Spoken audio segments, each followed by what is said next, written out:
Back when nothing truly mattered and we hadn't had a clue. We fell in to play the game. Nothing would ever be the same. There were times when there was laughter. There were times when there was joy. But they took it all away for the pleasure in our pain. Welcome to our new world. Shine a light on everything. Please don't be scared for what we made. Welcome to our new world. All that I have tried to hide away from the scars we made. This is your chance to understand we did not design this plan that was built for you. There's nothing you can do. This is my warning, this is your sign that you can't go run and hide. We will fight for you. You know it to be true.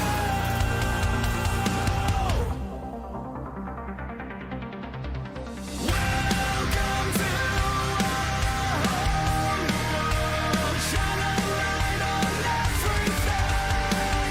Please don't be scared for what we made. Welcome to our new world. All that I have tried to hide away from the scars we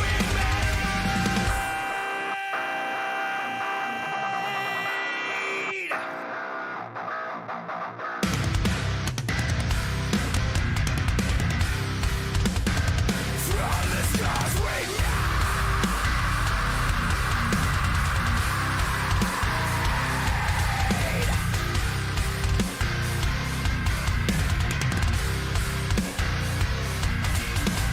Welcome to our new world. Shine a light on everything. Please don't be scared for what we made.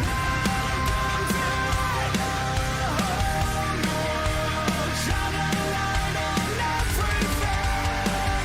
Please don't be scared for what we made. Welcome to our new world. All that I have tried to hide away from the scars we made.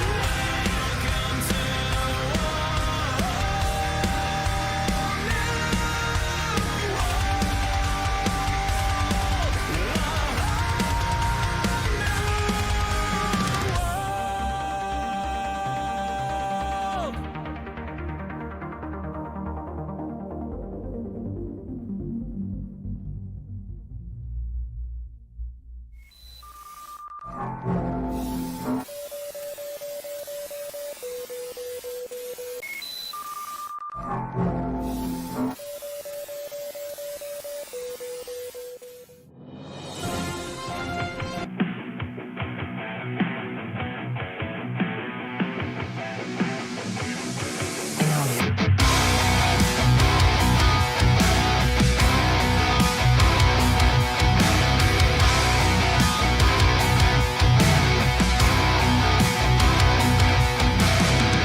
And welcome back to a Tuesday night here for the RSR Next Generation Cup Series live on Nerd TV on Facebook and YouTube. Coming at you from the simulated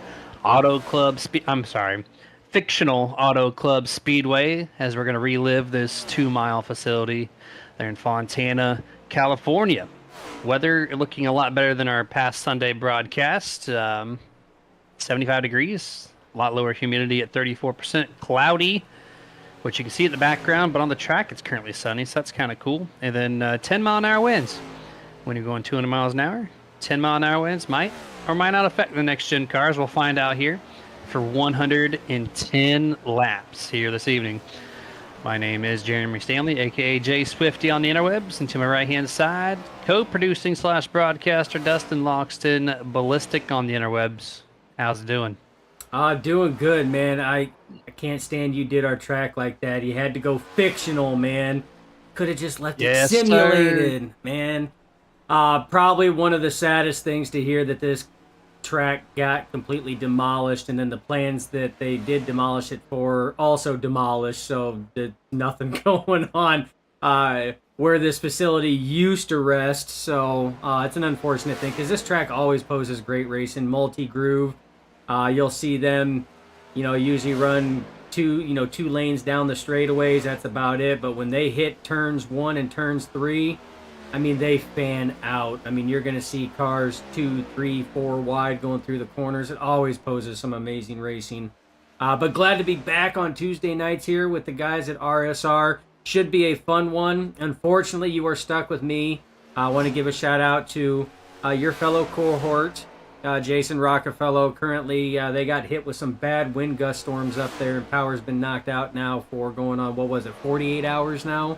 So hopefully, so hopefully they get him restored here pretty soon, and he can come back and we can get the dream team back together again, because we sure do miss him. So Jason, if you are watching or we rewatch this, we miss you, buddy. Come on back whenever you can. But I'm ready, Jeremy. Should be some fun racing for sure. Man, his local grocery shop is just working him like a dog, and he comes home and has no air conditioning in July almost. So feeling for you over there. Doesn't matter what part of the country you're in, you're feeling it here in July. So absolutely. Shout out to Michelle Rittenberry too. She's been waiting for this Tuesday return. So I don't see on the chats just yet. I do see Doyle Lawrence saying hello. He's ready for Tuesday action with Jeff Chandler.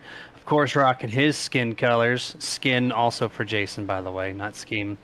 And yeah, this track, you're going to be riding up against the wall. There is a grip lane. The top 2 lanes of this facility are gripped up in the simulated world. Kind of resembles the real life action that was here at this fictional track. Sorry, Dustin. And yeah, 110 laps. You're going to see a crazy amount of strategies, whether it be saving tires or going for it. But, for sure, it's not going to be single file. That's a guarantee. And a lot of new drivers, Dustin. We started this thing up just a touch bit early. We had some new names out here: Hunter Bailey, Alex Tilley, Travis Strogeny. We're gonna be bouncing around between that last name. Hopefully, we can get some clarification on that one. We got Ryan Robertson, Alex Snyder, quite a few names. So we don't know anymore who's gonna be the fastest car. We know 28 in Stealth Motorsports. Well, with all those guys, Justin, I don't know. Yeah, I mean, Stealth Motorsports has always been fast. I mean, you got the 28 of Bean, you got the 45 of Campbell, and then you got the 23 of Watkins. And ironically enough, all 3 of those are in the top 5. They're sitting first with Watkins, third with Campbell, and 5th with Bean. But I mean, you got some other names up there. Richie Coy sitting P2 fastest right now. Adam Boughton P4, both from Nerd Motorsports. You got Kevin Ruff up there P6, so he's bringing some heat as well. And speaking of Kevin Ruff, Michelle Rittenberry actually just hit the chat. So hi, Michelle. I told you we were racing tonight. Glad you were hanging with us. And how you doing, Doyle? Good to see you. Yes, Jeremy and Dustin, you're stuck with me, buddy. You're stuck with me. Jason will be back once they actually get him rerouted with power. So Clear the trees off the power lines, refix the breaker, and get them back going here on Sundays and Tuesdays. But here we are. We're at qualifying. So we're going to go full screen here for this session. And Jeff Chandler. Harold Watkins. First guy in practice, 40.150. But looks like there's a delayed start between the top 3. So we're going to go to our 4th place car, the number 10 of Adam Boughton. Red, white, and blue Coca-Cola colors for this number 10 Chevrolet Camaro. He's rolling off here, qualifying for the VRTL Alliance 220. Starting lineup will be determined in the next 4 minutes. So let's see what this 10 car can do here, since this is our first victim on camera. Yeah, and maintaining speed. I mean, you run this thing like you do a plate track, a draft track, because it is a draft track. I mean, draft is going to play such a pivotal part of these drivers' races all night long, which also means that damage to these cars is going to be so crucial because it's going to increase drag on these things. So, keeping these things wound up as much as possible during qualifying, the least amount of movement on those wheels to not scrub speed is going to be key to maintaining and getting that fast lap. Like you said, Adam Boughton was P4 in practice, so he knows how to boot, scoot, and boogie around this track quite a bit. Looks a little free down there. Looked like there was a little bit of play in the wheel going through 3 and 4, but there are some bumps through 3 and 4 like that do tend to kind of upset it. So we'll see how things go right now, Jeremy, as we start having times coming in. Right now, Brock Potter, top of the charts, 40.67. Adam Boughton clocks in right behind him at a 40.73. And look at that. Second and third are tied. Had to go to the third decimal point to separate that one, Jeremy. Close here in this qualifying session for the top 10 that have now posted times. And you're not going to see the practice time. You're not going to see the 40.15. There is a lot of draft here at California, so don't expect the .1s to be hit. Fastest time right now in this qualifying session, 0.4 fast or slower than practice, which 2 guys just topped it. 3 guys just topped it. Looks a lot like Sunday. We're filing in new drivers here. Brandon Gagnon, Jeff Chandler, P1, P2 for Nerd Motorsports there. P3, actually. Boughton just clocked in at a 40.51, so that's Nerd Motorsports top 3 right now. But on track is Harold Watkins, Jeremy. He held the fastest time in practice. There we are. Let's see what this guy in particular can do here as he crosses the line for his first lap. 40.9, not going to cut it at all, but that's probably a warm-up lap. We're going to see how he tackles lap 2. Yeah, he usually that first lap is kind of a tosser. It can be decently fast, but I mean, if you look at like Adam Boughton, I mean, he knocked 0.2 off from lap 1 to lap 2. So usually that first lap's a tosser. Your heater lap is going to be that second lap. Your tire pressures, tire temps are built up. The thing's wanting to stick right now. Richie Coy to the top of the charts at a 40.37. So we're going to, yeah. What'd you put in our team cars? I'm not at liberty to discuss that right now. And Watkins breaks up the top 4 there. So the Nerd Motorsports team had 1 through 4 there, and Watkins breaks it right in the middle. So Watkins right now in the middle of a nerdy sandwich there, Jeremy. Directly in the middle of that nerdy sandwich for sure. I see Brandy on there on that snack though. Well, Brandy, great news. I got me some Tangled pickle flavored Doritos, some peanut butter M&Ms, and some beef jerky. So it's loaded over here on the southeast side here for this broadcast. And looks like 22 times have been posted. Still about 5 drivers yet to take the time. This guy on track, the number 99, Kevin Lee Ruff, who I was always supported by Michelle Rittenberry on the chats. We're going to see what this 99 can do here, going on the gyro camera. I love that name banner, by the way. A nice little red, white, and blue swoop between the name and the number. That is a good touch, though. I do like that. And he's been running this Stars and Stripes BestOne Tire and Service scheme for a number of weeks now, but it is a very clean scheme, though. I do like that one there. But he's got a lot to pick up, Jeremy. I mean, if he's going to want to have a good starting spot, he's going to have to really pick it up here on this second lap, because he's not sitting very good right now. Right now, clocked at P24, last driver to take time. And time's out. So he will not advance anything there. 24th on the grid for the 99. And as the clock hits 0, it is race time for the VRTL Alliance 220. And as soon as these cars start to line down the grid, we're going to do that walkthrough. I don't think we're going to have the floating camera. It's still having a little bit of a problem. Dustin's members can't mount a camera correctly to a drone, so we'll have to see how that works in the near future. We're going to have to fire a crew and hire some new. Yeah, they put a fidget spinner on the camera and mount it to the bottom of a drone, so it's just not fun. So we're going to go like this, the normal normal, stagnant way of doing it, which is still clean but not as fun. Richie Coy P1, Brandon Gagnon in second place. Row number 2 is going to be Harold Watkins and Jeff Chandler. Row number 3, you'll find Adam Boughton and John Vlacity. Row 4 will be Alex Tilley and Nathan Campbell. Row number 5 will be Steve Potter and Zach Wilson rounding out the starting order for the top 10. Row 6 will be Ryan Bean and Kane Lee. Row 7 will be Bob Fitzpatrick and newcomer Travis Strogeny. 15th and 16th will be Michael Sheffield and Hunter Bailey. 17th and 18th will be Dwayne Furtick and Brock Potter. 19th, and for row 10 will be Michael Carter and Tony Ludy. Row number 11, you'll find Ryan Robertson and Alexander Hodge. 23rd will be Alex Snyder, and 24th, Kevin Ruff, and that is your final qualifier.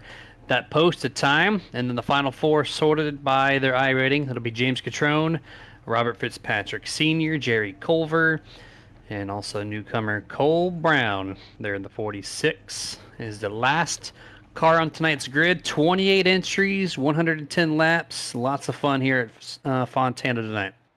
Yeah, and we touched base on this one here, and this track is always a fun track to run at. I mean, it always poses great racing, and with as close as these times are, Jeremy, I think we are in for one heck of a race tonight. Should be a fun one. Love you guys lighting the chats up. This is what we've been missing. We love bringing you guys in on that. If we don't get to your chat message, please don't hold us. Don't dislike us too much. We might be trying to call some stuff on the track, but you know what? Hey, you know what, Doyle? That's not even fair. You sitting back with a beer. That sounds amazing right now. So he's sitting back watching, seeing what his driver Jeff Chandler can do, rolling off P4 right now. And Jeremy, it's about to get real. Shell Rittenberry chilling out with some Space Panda, one of tonight's sponsors for the RSR Next Gen Cup Series, with some chocolatey chocolates. So her and the head nerd in race. charge would definitely get along, because I tell you what, Brandy Logston, my dear loving wife, she loves Space Panda products, so definitely great stuff. Enjoy the race from relaxation. We're going to see the pace truck come down pit road here. The 19 Richie Coy, a very familiar place. Top of the board here for this qualifying starting lineup. And here we go. Green flag is out. The VRTL Alliance 220 is underway. And it looks like there's not going to be too much fanning out, at least side by side down the front straightaway. Ryan Bean trying to make some quick work here over the 94 here. Steve Potter gets to turn 1, and Dustin, there it is. There's the big fan already happening. 3 wide, 1 and 2. Oh, yeah, and you are going to have to get used to seeing that. That is how the corners work here at Auto Club, and Michigan's the same way. I mean, they are like sister tracks. Well, were sister tracks. You'll see them pretty much go single file to double file down the straights, but look at that fan. 2, 3, 4 wide are these drivers as they work through turns 3 and 4. Top 3 single file. Everybody else still 2x2, 3x3 mid pack right now. Richie Coy out by 1 car length over teammate Brandon Gagnon here. Harold Watkins still remains in third. He jumps to the 4th lane already. Jeff Chandler in the black and green 31 is going to look to the second groove underneath Harold Watkins.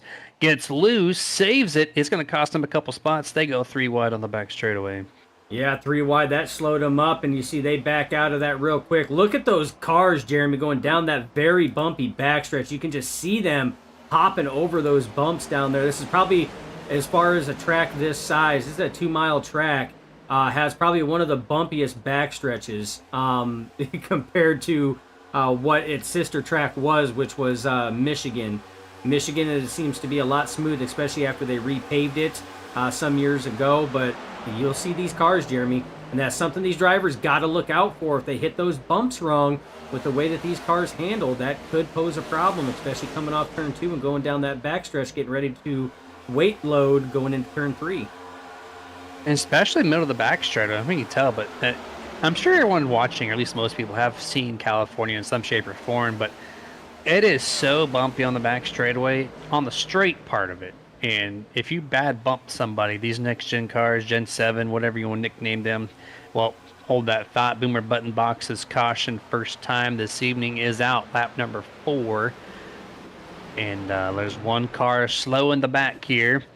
James Oh, Catrone and newcomer Cole Brown in the 46. They make some contact. Two cars into the grass for a disagreement of track position, it looked like. yeah, that one there. I don't know if it was disagreements of track position or if it looked like, it almost looked like the 46 got loose of Cole Brown. We're gonna sit here and go back and take another look at that there, but it almost looked like he got loose I think you're coming right. off of that corner there, and it Oh, just he did. we're Well, gonna the 38 was kind of sliding up, but yeah, but watch this 46 though. Tail happy off corner exit. right Catrone there. just doing his normal exit. But yeah, the 46 just came down, just real wicked loose there on turn 4. Yeah, and we literally were just talking about that, Jeremy, about coming off of the corners like that. These cars they carry so much speed, they will get loose. That right rear tire will give way at some point in time, and when it does, as long as nobody's below you, you got plenty of track to sit here and gather it back up. The unfortunate thing was they were 3 wide, so there's no room above or below. There's a minimal room for error at that point in time. Yeah, it's just the tires take about 3 or 4 laps on these low profile Goodyear Eagles, and it just they're about optimal temp, but still just trying to push it where you can while you can still make up some spots when you're still too wide across the board, and sometimes you just push the issue a little too much. And that was the cause of that. Thankfully, the damage looks to be very minimal for the 38 and 46. That's James Catrone and Cole Brown. So they're going to rack and stack him here in just a couple laps. Get this first restart underway. Richie Coy, still P1. Harold Watkins did jump up to second place. Nathan Campbell, big mover already up 5 spots, Dustin, from 8th to 3rd. Yeah, and that's no surprise. But I mean, that tells you how close the racing is, Jeremy. How many times have we seen the biggest mover is up, 11, 12, 14 different positions? Right now, your biggest mover is, it's actually tied. There's like a 6-way tie at 5. Those are your biggest movers. Nathan Campbell, Zach Wilson, both respectively up 5. Brock Potter up 5. You have Kevin Ruff up 5, and then Robert Fitzpatrick and Jerry Culver both up 5 from their starting positions. So, again, those are your biggest movers. It doesn't seem like a lot, but when you look at the type of racing this is, it's maybe a draft race, but it's also a very technical race, too. There's a lot going on more here than what you typically would have at, say, your Daytona or Talladega plate races. Yeah, the mental game is not to try to spin the car and manage your tires because you are going very fast around a very wide sweeping corner, which wouldn't be a problem if it was fresh pavement. But there's so many seams that can pull your car left and right. The bumps alone can knock you loose and knock off excess speed and tire wear. If you're, running 4 lanes across the track side by side, you got to figure out where the car on the bottom is going to meet you at there on corner exit. So there's a lot of different things to keep focused on. And looks like they did a pretty good job other than that incident off of turn 4. So we're going back to green flag and a half a lap, Dustin. This is a great chance to thank our serious sponsor for tonight, BestOne Tire and Service. Every single Tuesday, you're going to find this sponsor for RSR. So if you're looking for a one-stop automotive repair and tire shop, BestOne Tire and Service helps you get new tires, tire repairs, and auto service you need from the people you can trust. Check them out at bestonetire.com. And if they're located near you, then stop on in and see what they're all about. Yeah, again, second season, the Best One Tire has been the presenting sponsor, so glad to have them on board. And as always, Kevin Ruff always representing Best One Tire and Service. So pace truck is off. Jeremy, we are getting ready to go back. Drivers are stacking them up, bunching it up. They hit the Geico restart zone. Green flag flies. We are back underway for the VRTL Alliance 220. Richie Coy out to a good commanding lead, about 2.5 car lengths over that of the 45 of Campbell. And there you go. You see that fanning. They are fanning out, going through the corners, 2-3 wide already. As a classic restart here for Fontana, California. A lot more simple in the top 10 there. They kind of went single file for the most part. Jeff Chandler back quite a few spots there, not 31. He's going to have to try to get back into that top 5 as he's fighting the 14 of Travis Strojny right now. That's a position for just around the 10th place area on the scoring pylon. Makes that pass happen. He goes single file. You see some 2x2 right in front of him, and a lot more scattered as they hit the turn 1, Dustin. Yep, as they hit turn 1, we're going to sit here and go on board a cabin rough. Just watch, when we were talking about the bumps, folks, just look at this camera bounce around as they go down the backstretch. Every time you see that camera jolt like that, he's hitting a bump going down the backstretch. One of the roughest backstretches on a speedway of this size that you'll come across. And that's the kind of stuff that the drivers have to fight. It's hard enough as it is when you're solo. Now put yourself 3 wide in a situation like that and just hope that car sticks. Hope the car sticks is right for sure. As you see some good battles still. Almost 3 wide here for the race. Lead at 23 going to the top. That's Harold Watkins, Nathan Campbell in the middle, Richie Coy on the bottom. And Richie barely clears the 45, but he's going to do a crossover here. Looks to the inside with some side draft to get him door to door to turn number 3. Opens the door for Harold Watkins as well. And he's going to try to look, and I think Richie's going to be able to hold him up. Crossover, gets loose, saves it. Still battling for the race lead. Adam Boughton now looking to push the 45 ahead. It didn't even look like that little bout of looseness there even slowed Richie Coy down. It almost looked like it gave him a good shot coming off the corner as he's side by side with Nathan Campbell right now for that race lead. They're coming off of turn 2. Still nose to nose, Jeremy. Tire to tire, door panel to door panel. It's a drag race to turn 3. It is a drag race there. Richie actually did a great job maintaining speed with the 45 off turn 2. They get to turn 3, 3 wide out about, and looking to pick up quite a few spots here in the first couple laps of this restart. And not going to be able to get the race lead this time. It's going to drop the 19 to P3. 45 now to the point for the first time.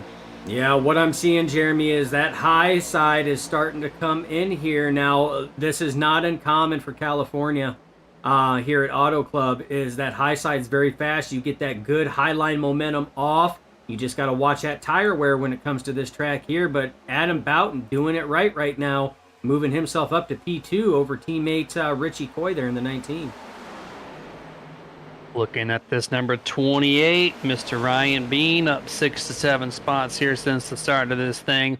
Dustin, I don't see a for sale sign on the 28 anymore, so it looks like the last time we talked to him 3 weeks prior that he is able to maintain his spot on this Tuesday roster as they head to turn number 1, P4 for the 28. Yeah, woo. A little bit of a server hiccup there. Every car disappeared on that one there.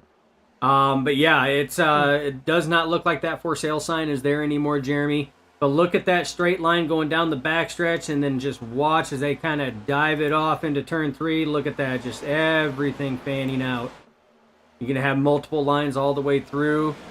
Jeremy, I'm actually surprised, though. I mean, these guys have still been maintaining a pretty fast pace all the way out since the drop of the green flag on this that first restart there that we've had. But right now, Nathan Campbell leading the way, but he has got a mirror full of that number 10 of Adam Boughton. My brother all jacked up on the chats. Brian, to answer your question, you go out your game room door, you turn left, you go down the hall, you turn right, and you wait there, and you'll find it. But only he will know that answer. But running single file here, the 10 going back to the top. And, I can kind of get through the little code that you have there. I got you. There you go. Everyone's single file except for the 10 who wanted to be a rebel there through 3 and 4. Only person not to follow the draft. And he gets the good launch off of turn 4. And running the high side does eat up the tire wear a little bit more. So you can run up there, have less input in the wheel. And if you can manage your speed right, you can still have good long run speed. Oh, and the 28-19 almost once again these guys have had a little bit of a rivalry, Dustin. They've been I think they've made contact with each other for quite a few weeks in this 2024 season. Yeah, well, I mean, you can call it a rivalry, and when we say a rivalry, we mean a good one. The reason why it's like that is because they always find themselves around each other. So both of them are fast drivers. They typically, I mean, they have very similar driving styles when it comes to certain aspects of it. So they always find themselves around each other. They always race each other hard, but they race each other clean. Every once in a while, when you're racing that hard, that clean, and that close, a little bit of contact's going to be made. It's kind of par for the course. Yeah, 100% there. And looks like Jay Davis on the chat's going to help my brother out with that first question. So appreciate you for jumping in on there with him. And see in the back of the pack, Dustin, there's a lot less conservative running. A lot of 2-3 wide, but you get back to the front, and then it's just straight up single file. You're looking at the back of the field now. Of course, you're on the straightaway. Let's see what they do in turns 1 and 2 this time. And you see, well, they're pretty right in the middle of the track. That's usually, you see the bottom or the top, but there's a lot of cars, Dustin, around that third lane right now. Yeah, a lot of those drivers have elected to move up to that third lane, again, to try to utilize that high side momentum off the corners. Question is, Jeremy, is if we sit here and get ourselves into a long green flag run, and by that I mean working towards a green flag pit stops through an entire cycle, the 4 there was wicked loose of Brock Potter. Almost very reminiscent of Richie Coy coming off turn 4. But where are these drivers going to be at, when we get to the end of a fuel run and they're coming down for pit road? Are they going to be able to maintain the way they are right now, or are we going to see more spacing? That's the big question. Yeah, this moment, we're about, 10 laps into this green flag run, and there is just a lot of still good side-by-side, bumper-to-bumper all over the track here. Not much letting up in this race as we're getting close to 20 laps down. It's a 110-lap race, so it's about 20% almost completed in just a couple laps. And these guys, Dustin, look like they're having a ton of fun out there. Not really playing the conservative route early on. Yeah, and here's the thing. So when you come to racing, a lot of the times that's what you're wanting to do. A lot of drivers will use this first green flag run and go and push that car. They want to see exactly how long it's going to maintain. Good 3-wide battle right here. Oh, contact made. No! Jeff Chandler down saves it, though, as they were 3 wide. He was 3 wide with the 38 of Catrone and the 8 of Michael Carter. And a little bit of door contact. That's going to sit here and shoot Jeff Chandler further back. Right now, Jeff Chandler's car not handling to his liking. Now, again, he started P4 all the way back. Right now, he is down 14 positions from where he started this race. So probably definitely looking forward to fresh Goodyear sneakers on that and a full tank of simulated Sunoco race fuel. I'm kind of curious where this 31 went, man. He was middle to upper part of the practice boards. Of course, he qualified very well in P4. Now he resides in 18th place. It looked like he had practice speed and qualifying speed, but when he gets 10, 15 laps on these set of tires, this 31 does not come to life. It actually drops quite a bit back through the field. So I'm sure he is hoping for a caution to kind of regroup and talk to his team and figure out exactly what he needs to do, because the 31 is in a little bit of a help right now. Yeah, definitely needs some help. Look at them fanning. One car into the wall there, going through turns 1 and 2. All the way down, you're going to see these guys go down the backstretch, and look at that. For the most part, Jeremy straight lining all the way down the backstretch. And what we've seen, Jeremy, we've got 2 actual packs of cars right now. We have your main pack, and then you have your other pack back there that's separated almost by half a straightaway that are back there kind of racing their own as well. You kind of piled in on that 3 wide as you were cycling through. I think that was Richie Coy there in the middle. They got it back to 2 wide there, but 3 and 4. They were 3 as they still continue to fan out. This top 10 now is just scattering all over the track a little more. Up in the 3rd and 4th groove, very natural. When the tire wear goes down, you find the extra grip in the surface, which is up there on that 4th groove. And so you'll continue to see the gradual movement, just like a dirt track. Just kind of finding that extra grip where you can before this first round of green flag pit stops. Yeah, and they're going to. And that's why you'll see drivers, crossover move there by Richie Coy, trying to go to the inside there of Bob Fitzpatrick and that number 3 Team Conti powered machine. But yeah, they will. They will try to test everything out. You've seen Richie Coy the last couple laps have been running more of that mid to high line testing out, and look, he's back down to the bottom. He's grip searching right now. He is looking to see where that grip is at, where he can make that speed up, and you're going to see drivers do that all race long, Jeremy, like you said. Yeah, 100% here, and we're gonna thank another one of our partners this time. Waterford Concepts LLC is a leader in engineering, 3D printing, 3D scanning, and composite manufacturing, focused primarily on automotive, RC, and motorsport. Waterford Concepts is your shop to make ideas a reality. Find them at Facebook at facebook.com/Waterford Concepts. Yeah, kind of looking through the field, Jeremy, because we have a couple new drivers that come in. So they're new to us, so we don't know what to expect. And we've had good luck with new drivers starting in new leagues, referring to our Sunday Global Racing Truck Series that we also broadcast. We've had some good drivers that have just started there, have been doing very well. And Alex Tilley right now, the one at Sheffield, way out of line. Oh, contact made. He was trying to save that. Collects the 8 of Michael Carter, the 38 of Catrone. He was out of shape. Hard coming out of turn 4 on that one. Yeah, that Mighty One Roofing Chevrolet Camaro, the number 1 Michael Sheffield. Bumper is not in contact with the chassis. It looks like just kind of resting there, hanging by maybe a hinge or two. But he got loose really weird. This is way off a turn 4 exit.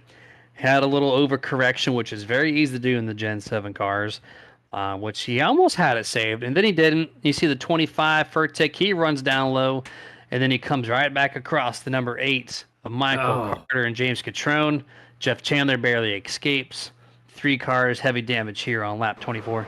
Yeah, that was hard impact too on the number 8 of Michael Carter. We're gonna back this up because he come off of that corner. I mean, you're going to see that the rear end just get way loose. He saws it back and forth trying to save it. He has to, right there, when that 25 dove low, he had all that open track down below, and he was going to try to utilize a lot of that open track because he almost had it saved right here, and then in his mirror, he's seen the 25, so then he had to adjust, and that just kicked it right back up again. The 25 didn't do anything wrong. He was trying to avoid. But what that did was cut off any of that extra track that Sheffield had down there to try to regain control. And unfortunately, the 8 of Michael Carter and the 38 of Catrone are also going to be collected in that situation. And with that being said, we're going to jump to our first picture-in-picture commercial break. We're going to get everyone pitted up, fueled up, change some tires, and we'll see you before the drop of the green flag for the second time on our second restart tonight.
Back to full screen here, waiting for the pace truck to drop down. Second restart happening on lap 28. Ryan Bean not at the point. He was there, but looks like the 46, Cole Brown, with some strategy to stay out here, and then Adam Boughton on the outside in P2. And look at the 45, quickly jumps up to the top of the 10, who allows that to happen. Ryan Bean goes from third to second just like that, and going to pass the car on old tires. Good night, 46, to the back you go. 28, 45, 10, looking to charge on the outside. Yeah, the 46 tried a call, a strategy call on that one there. Not a bad call early in the race. You can make it up later, but was definitely eyeing that track position more than the tires itself, Jeremy. Remember, he was involved in that first caution that came out where he got loose off of turn 4 and collected the 38 of Catrone in that one there. So trying to make up track position where he can. That was the name of that strategy call for sure. Got himself a lap lead, and if he can catch a caution in like 5 laps to 10 laps, he might be sitting in a much better place than what he was just about 15 laps prior. But looking back through here, too, big cut there for the Walmart Ford Mustang. That's the number 11 of Alexander Hodge. He's going to look to the inside of Travis Strodney, and he gets really tight there in turn 3, has to back it down a little bit. But then he's going to utilize the side draft and John Vlasity's draft here down the front straightaway to maintain that track position. He slides back up the track here, and a lot of lane swapping here to try to figure out where that speed is right now. Oh, for sure. A lot of lane swapping. Talking about lane swapping, look at this battle right now. You can throw a blanket over the top 6 or 7 cars right now as they were going through turns 3 and 4. Look at Ryan Bean playing with that draft, trying to control the lanes and where they're going. You see that snake back and forth. Very reminiscent of a Daytona Talladega, trying to control both lanes there. The only problem is this track here, you've got about 4 or 5 lanes that are equally fast depending on how the driver runs them. So it's going to be really tough to make your car that wide. I didn't realize Cody Eagles was in this race, Dustin. I didn't say that. What are you talking about? Ryan Bean up there in the 4th lane. He's going to maintain his spot there doing that. Richie is trying everything he can on the bottom as he got a little 3 wide. The 91 in the middle, that's Kane Lee. Quickly falls to Brock Potter and the 51 of Zach Wilson. And now he's under attack by 46, Cole Brown, and the 17 as well. Oh. Getting through 3 and 4, that's Alex Tilley, and they make contact, crosses back up the track. Will there be an incident with multiple cars? They scatter. There it is. Caution is out for the 3rd time as the 46 crosses over once more. Almost makes contact with that car passing by. And there we go. Lap 32. 3rd caution of the evening. That was so close to not being a caution, Jeremy. He sat here and had it. You're going to see I don't think there was contact made there. I think that's what kind of started it. He kind of got a little arrow loose, but then contact was made right there when Alexander Hodge had the run a little bit. Hodge tries to straighten him back out a little bit. Sorry, buddy. I'm trying to straighten you back out, but Jeremy, you know as well as I that when these cars start sliding like that, you can try to save it. Sometimes you can, and sometimes they just snap back the other way with the way that they are. And he was good. Had it good there, and then it just snapped back the other way. And with Catrone coming in like that, iRacing stewards said, nope, throwing the caution. It's a little bit easier than like a IMSA GT style car as far as trying to save the car. There's a little bit more forgiveness in the Gen 7 cars versus those GT3s, but it's just so difficult, especially at these speeds, right? And the bumps, it's so unpredictable. If you hit the bump the right way or the wrong way, that's all it matters. It doesn't matter about driver skill. It's just how the track throws you around. But that was a nice little short stint there. That's going to help out. Well, no, I take that back. Never mind. Scratch what I was going to say. Ryan Bean's going to be P1, Harold Watkins 2nd place. They're probably going to come down pit road just because this track is so terrible for tire wear. I would imagine, well, I guess if no one pits, that's the thing too. Kane Lee, the first one to find pit road. Alexander Hodge with the damage. 10 of Adam Boughton. Looks like Dwayne Furtick. James Catrone, who barely squeaked by, 46 Cole Brown, and one other person. So actually, less people than what I thought. Oh, and you got something here.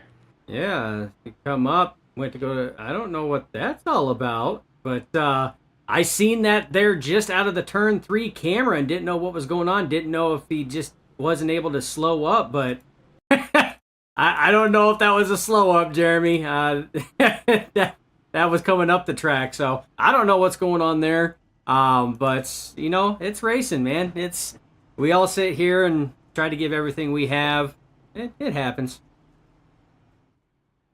There's got to be something that happened prior in this race because after the 46 had almost stopped on the front straightaway, that's when James Catrone just passed by casually.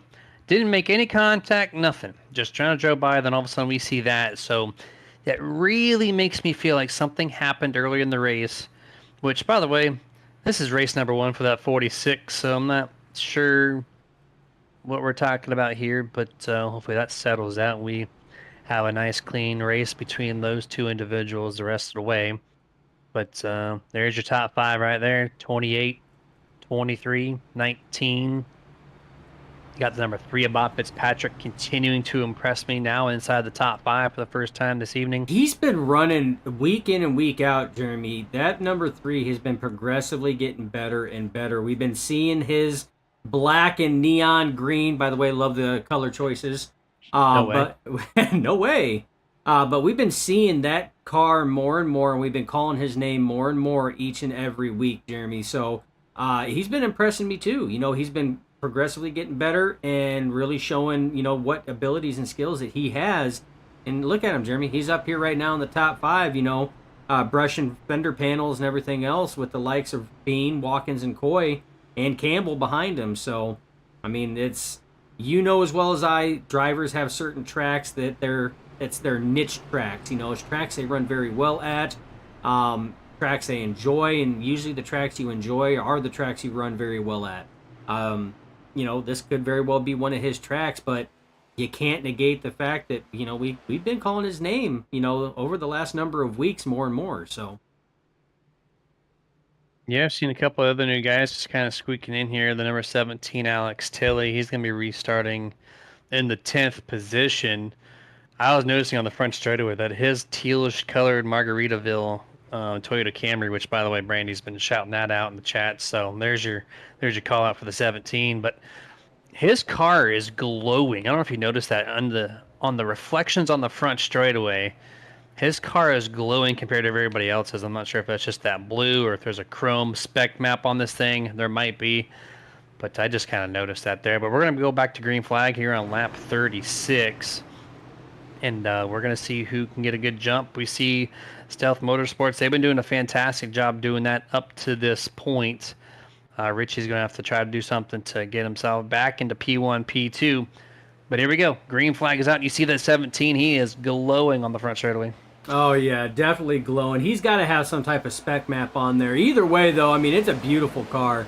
I will give props on that one there. Doyle Lawrence, to answer your question, it is a fixed setup league, so it's okay. We all have senior moments, buddy. I'm not going to hold that against you right now. Maybe later. I live in a senior moment, so 100% get that. I'm talking about myself, too. I don't have the greatest memory, but here we are. Turn 3, 2x2x2x2. Top 4 go single file. Top 5 now. Brandon Gagnon as the tail end of the top 5. Bob Fitzpatrick all over Richie Coy's rear end for 4th and 3rd place here. Zach Wilson's going to try to lead a charge on the top. He's going to be looking to get around the 45 on the outside. This is the back bumper camera from the number 3 Bob Fitzpatrick, looking at Brandon Gagnon and Nathan Campbell. And then head to the back straightaway. Yeah, racing is super, super close up here. But Campbell's trying everything he can right now. He went for a power move on the inside of Brandon Gagnon there, and that got kind of shut out. So he's going to shift lanes now. He's going to move up to that 2nd to 3rd groove, 4th groove, all the way up at the top to try to get that run in the 51 of Zach Wilson's going to try to follow him through. Bob Fitzpatrick thinking about flirting with that inside lane there, but thinks better of it, pulls back up into that draft. And Jeremy, that's what's tough. If you are going to do any move down the front and back stretch, you had better have that run. And you have to commit, because if you pull out there, that draft is so strong down those straightaways that it can make or break a driver's night for sure. Speaking about making or breaking someone's night, oh, actually, you got a Nerd TV replay popped up. The number 7, heavy impact to the outside wall. It looks like that is Hunter Bailey, first race here for the RSR Next Gen Cup Series. And just, Oh, I don't know, that was loose in the middle of the straightaway, and he just drove it up with, yeah, kicked us back a little bit further. I'm not too sure. Okay, we're running good, running good. Solid wheel, running a little low, but no problem. And then it looks like we just did we fall asleep behind a wheel? Like no, and that's the over. So here, this is my thing, Jeremy. I think for one, take it away. yeah, he's got a very low entry on this one here, and I think that's what's bad. You see he's turning the wheel, and as he's turning, but it's not turning. It just keeps going. So I think he carried a little too much heat going into that corner there, and that right tire just could not hold that up. And no matter how much he was going to turn that wheel, it was going to go towards that wall. And that's an unfortunate break for the number 7 there of Hunter Bailey, his first race here at RSR, ending not in the manner that he was hoping. No, like you'd expect to recognize the entry being so shallow to lift a little bit more. That was kind of a weird situation. But what I was going to say, making or breaking someone's night. Remember, we called out the 31 Jeff Chandler for being 18th place. I said he was hoping for a quick turnaround of a caution. He got it. And look where he's at now, that 31 back to 7th place, back to basically where he started, just a couple spots away from that. So this victory fuel Ford Mustang right now is looking strong once again in the top 10. Yeah, he's definitely been moving up a little bit. Might have taken some notes from that first stint that we had. Could be changing his driving style a little bit. Remember, we said these drivers had a couple weeks off. You know, the league sat here and wanted to take care of some administrative stuff. And instead of having that affect the drivers and their ability to admin and race control a race, they said, you know what, drivers, take a couple weeks off. You know, go spend some time with the fam and everything else, and we're going to regroup up in 2 weeks here. You know, first time these drivers have been back, first time they've been on AutoClub this season. So, like I said, that first run, a lot of drivers were going to be really testing how these cars were going to handle. Jeff might have found out that the way he was driving it might have been just a little too aggressive, so change the driving style up a little bit, and look at that. Right now, he's up there flirting in 7th place, trying to crack that top 5. 45 bouncing off the wall there, late corner exit turn 2. I don't think that's going to hurt his Toyota Camry one bit. They go to turn 3 and 4. 23 Harold Watkins, just a little bit better than his teammates right now. As Bob Fitzpatrick, look at him just basically bump drafting the 45 all the way through turn 4, down the front straightaway, not lifting, puts him in a weird predicament, forces him to the inside where he did not want to be. And now Bob Fitzpatrick's trying to muscle his way to 2nd place. Yeah, I don't know what they put in. They must have sat here and got to, 14, heavy impact into the wall. Oh my goodness, Kane Lee just crapped his driver's suit. Oh my goodness. I gotta figure out who was the car that just somehow avoided the 14 to Travis. That was Kane Lee. 13. Actually, it was Jerry Culver in the 13, the Copenhagen Chevrolet Camaro. That went way low? Yeah, check this out. I think it was the here's the 31 Jeff Chandler side swipes Travis. Into the outside wall, and then the 13. We'll have to take a look at his onboard. Oh my goodness. That was crazy. But yeah, to go back, it definitely looks like it was a little bit of a side swipe there from the 31. Oh, no, the 14 was already getting loose. So 31 was coming up to sit here and follow the line. 14 was also getting loose on that one there. 31 did come up, but the way that 14, I mean, look at how he's yawing out there. Yeah, 31 had such a massive shift of line, though. Did he get loose washing up the track, too? My goodness. Jerry Culver, man. Freaking nerves of steel. On the bottom. And he slides up a whole Oh, entire yeah. It did. Somehow the 31 hit a seam. We talked about the seams early on in this race, but it looked like he put his right sides on that first seam, and that car just shot out of the cannon to the outside. And then here we go. Here's 13 of Culver. He took Yoink. the hard route. He had the whole outside. He said, "No, I'm going to take the Joker lap down there." For whatever reason, just from the angle we initially watched that, his front nose looks just like the 91 of Kane Lee's. That's why I called Kane Lee out on that one. But no, it wasn't Kane Lee. Jerry Culver definitely just crapped his driver's seat on that one. So, yeah, I mean, the 31 did come up a little bit, might have hit that seam there. The 14 was also getting loose. I mean, it's part of racing. I mean, when you're dealing with the track with multiple grooves like that, I mean, it's bound to happen. You know, your spotter is good, can tell you that a car is low, but if you're in that third lane and that car is on that first lane, it's still going to just tell you car low. It's not going to tell you car low in second lane or car low in first lane. So drivers have to, you know, do the best that they can. We can't sit here and turn our heads and swivel them or anything else. And I mean, it happens at plate races too. You could be on that third lane up there and the second lane's open, the driver's on the bottom lane, and you both have the same idea to try to occupy the same real estate. And guess what? It just doesn't work. It does not work for sure. And after review, looks like the 31 will be dropping back EOL to bring up this fourth caution of the evening. We're going to take it to a quick picture-in-picture break, reset, regroup, and we're going to be back for the drop of the green flag.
Back to full screen here. Restart's about to happen as we got that last bit of commercial break squeaked in. But there we go. The 28 is underway with the 4, Brock Potter.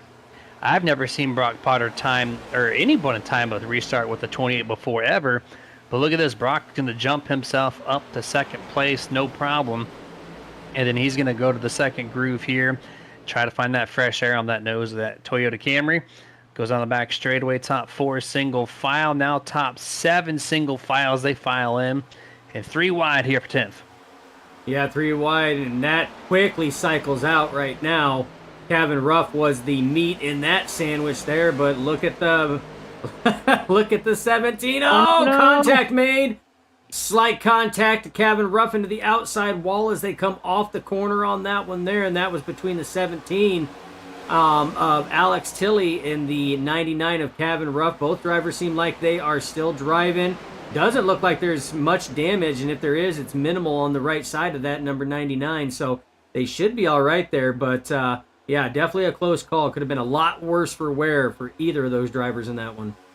I'm curious how that's going to affect him, because I saw the 45, that last set of green flag laps, he did bounce off the turn 2 wall just a little bit. But now the 45 Nathan Campbell is struggling to stay in this top 10, currently P9, getting passed by Alex Tilley. So after that contact, I think something's wrong with the 45, and that wall bounce might affect others as this race continues to get a little more racier and racier. 3 wide, 17, Alex Tilley in the middle. And I like to take the third groove, 46, Cole Brown on the bottom. They still remain 3 wide. Going to slide up, almost make contact with Nathan Campbell. Dustin still 3 wide on the back straightaway. Yeah, 3 wide. Cole Brown decides to pull back on that one there and cycle back into 2x2, but the battle's still between the 17 and 99. 17 is going to take that position. But yeah, Jeremy, I've noticed that as the 45 in the wall again. I noticed him a couple laps prior was getting loose off of turn 4, and he's in the wall again. He's going to lose a position to Tilley and a position to Ruff here in a moment. 3 wide behind him right now. Cole Brown in the center. You got Watkins on that high side there. You got the 15 of Velocity on the low side. Oh, contact made between Lee and Ruff. They save it, collect it back up. Everybody checks up, but everybody's going straight. Having a Ruff, a pinball there between the 45 and the 91. They get it figured out. Sends the 99 back quite a few positions there. So he's going to have to kind of regroup and figure out that 99 machine. But 2x2 for a decent amount of the pack. Single file looks like in the front running order. And as I said, they all file single file this time down the start finish line area of the front stretch. Get back to turn 1 and 2. And Dustin, that middle groove seemed to be where you want to be in the opening laps of a restart. Yeah, a lot of drivers are electing that middle groove through turns 1 and 2 and 3 and 4. But I see there's a number of them that are liking to flirt with that high line there a little bit. They're coming off of turn 2. But Jeremy, what I've noticed is a lot of drivers have moved down to that lower groove, the lower 2 grooves. Oh, we got a car off track here. Moving back. That's the 4 of Brock Potter, who was running up in your top 3. What happened? He's got no damage on the front. We're going to go back and take a look. Lose? Must have self-spun. Yep. Oh, yep. Oh, and he tries to save it. It starts getting the weeble wobbles there and just snaps on him. Good save. Yeah, he locked the left front up a little bit. You saw the puff of smoke slightly from that, and kept himself from driving through the grass. So probably maximized where he could to not lose as many spots than what he already did, which he's back to 13th that last lap anyways. And at the line this time, he completely files back to 23rd. So 2nd to 23rd, Dustin. Yeah, well, and at the time, I think he was running 4th or 5th when that happened, but still, okay. I mean, because he was behind the 83 of Brandon Gagnon, so, but, I mean, still, 5th to 23rd. But you have to look at the bright side. You have to look at the bigger picture. Could have been way worse because you've seen it a number of times on any of the Nerd TV broadcasts when we broadcast these next-gen cars. Is the 10 of Adam Boughton loose there with the 19 of Richie Coy on him. So, again, packing that air underneath that, upsetting the cars. But you've seen it, Jeremy, just like our viewers have. A lot of times, I mean, it's hit or miss. When these cars start getting the weeble wobbles when you're trying to save it, usually a car snapping one direction or the other is bound to happen. As we got a battle for the lead right now. Boughton on the inside. You got Bean on the outside. Drag race down the backstretch. Not going to clear him just yet. Boughton's still there. He's still going to try to power in, Jeremy. Man, this 10 car, where did he come from? He is putting up some big speed here at Auto Club. Cannot make the pass happen. Richie Coy thought about looking to the bottom, elects to take the draft route to help 10 progress a little further forward. And it looks like they're going to have a little tandeming here to get to turn 1. He's going to push the 10 deep, but he's going to have to get on the brakes a little bit early. And the 28 is going to hold that spot at least for another lap. But Dustin, these guys are all over each other trying to see what they can do to get around this Mobil 1 Camry. Oh, absolutely. And look who is trying to crack the top 5, Jeremy. Where did Alexander Hodge come from? We just talked about him. He was back there in like 11th or 12th, and right now he's trying to flirt and battle the 45 right now for that 5th position. Currently under attack from stealth teammate Harold Watkins there. That's teammate to the 45. And look at both of those drivers fan down to the inside. They're electing, look at that, low line, mid line, and high line on this. So drivers are searching right now. They are searching for grip and speed, Jeremy. 3 wide through 1 and 2. The number 11, great pit call from his crew members to say, hey, you know what? You have speed if we can get you in fresh air. So we're going to keep you out there. He started 22nd. Remember, he was involved in one of the wrecks already this evening. Got that thing fully repaired, and now he's fighting for a top 5. So Alexander has the speed. He just needed the track position. He's got half the puzzle. Now let's see what he can do as these cars are just now past the halfway mark in his VRTL Alliance 220. Yeah, as we move away from that top 10 pack, we're looking just outside the top 10, Jeremy. These guys are going, and look who's on the move already. Jeff Chandler right now is right behind Kane Lee. Chandler running 12th. He got the EOL after that last incident. Oh, the 94 got loose. What a save from Steve Potter on that one there. Looked like there might have been slight door contact as he went into the corner there between him and the 46 of Cole Brown. And look at this save as he goes in. Boom! Oh! Woo! Got it. He just slammed into there in turn 3 entrance. And Bob Fitzpatrick, by the way, remember, he's been running up front. He got loose in turn 4, spun it down pit road.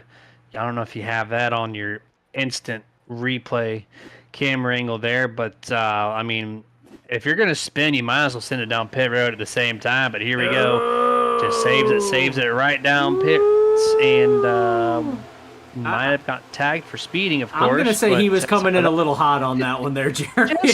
Just a tick. What do you think, by it plus 50 miles an hour or something? No problem. Easily.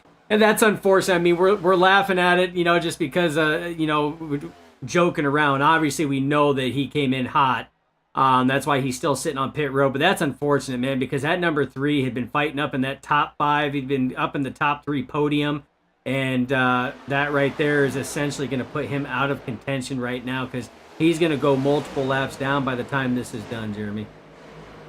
Yeah, absolutely. And then he comes over the race chat on text and says, I got to go to work.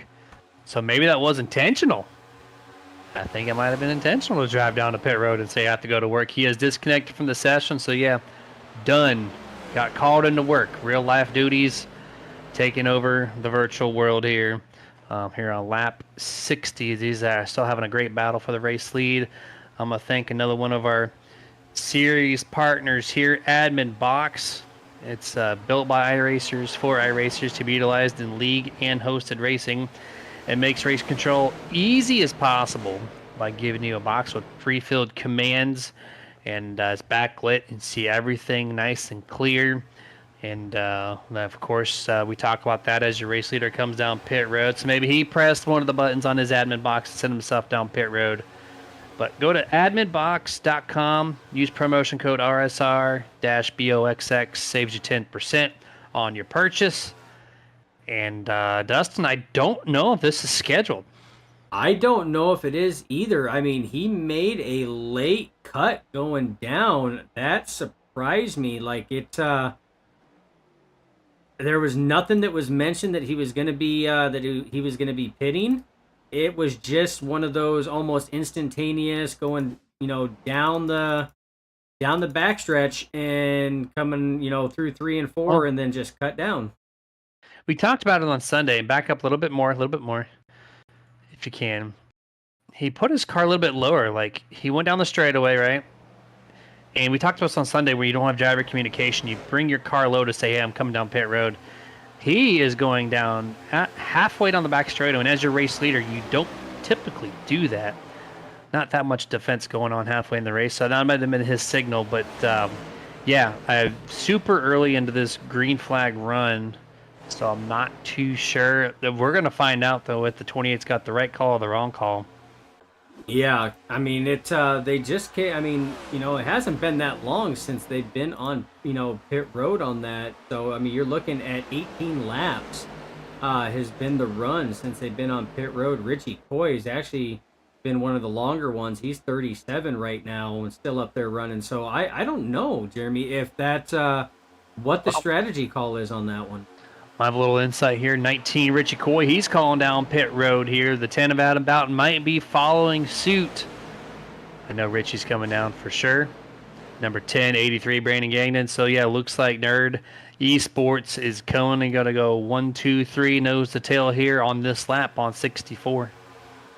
And then, like I said, I mean, that makes sense. Richie Coy, his tires, is as far as the last time he was on there, he was out there 37 laps. But it surprises me because we're so used to these stealth drivers. You know, they at least have one other teammate that comes down with them. But Ryan Bean was the only Stealth Motorsports driver that came down. His other two stealth teammates are currently out there running 1-2, being Campbell and Watkins. So the question is now, Jeremy, is when do these other drivers start looking towards pit road? Well, the window's open apparently. They're looking at their stat sheets and they know they can go one more pit stop. That's why I like to come down just a little bit early for this one. Lap 65 out of 110. So 46 laps to go in this race. So that's a one more stop, 23 laps in between them, which we know they can go that distance. So I guess that's the call there. As you see, Nerd Motorsports, 2 of the 3 coming off pit road together. The 83 at Gagnon, a little bit of a hold up. He's going to lose that little team section there. Yeah, but I mean, they're coming out with a pack of cars, so I mean, they'll at least still have the draft there. But you're already seeing pit strategy right now, Jeremy. They're already starting to try to play it. They're already starting to work and see what's going on. Right now, even after the EOL, look at that. You got Chandler up there in the top 5 as he was battling Ryan Bean. And just look at the difference. Look at how fast Ryan Bean is chasing down these drivers. He's going to go back and get his lap back the hard way, Jeremy, here pretty quick. Give him about 3 laps, and he's going to get it back the hard way. Just don't over abuse those tires. You know you're Superman when you have those 4 fresh set of Goodyears at Fontana. But if you go qualifying mode on them, you're going to flip the script in a very hard way, and you're going to get gobbled up real quick when the leaders come down pit road. So a little bit of a self-awareness check here for the 28. And remember, E3. He has told us that is his weakest thing. That is his kryptonite, is tire conservation. He has stated that a number of times in post-race interviews that that is what his teammates have over him, is he's still trying to learn how to better conserve his tires. So this is going to be a good test for that 28 if he's been doing his homework. Yeah, I mean, he went against everybody else on his team as far as when they come down pit road. So he is on his own schedule here. 45-23, his teammates. First, second. Alex Tilley resumes as third place newcomer here from Freedom United Motorsports. And then Alexander Hodge, P4. Jeff Chandler, your first Nerd Esports driver. He's in 5th place. The only driver really not to come down with his teammates. That's your top 6 right there, or top 5. But there he goes. Ryan Bean 28 gets it back, so he's back on the leader board there. 17th or 18th place rather. Yeah, maybe we've been doing this all wrong, Jeremy. As good as Alex Tilley's running right now, maybe we all just needed a little Margaritaville, you know? Yeah, nice tall margarita.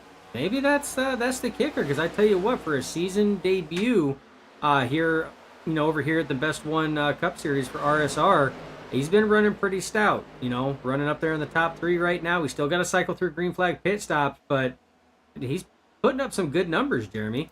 As we're still cycling through, Cole Brown hitting pit road right now. Looks like he overshot his pit. That's going to cost him some time, Jeremy, and that time is ever so valuable, especially during green flag pit stops.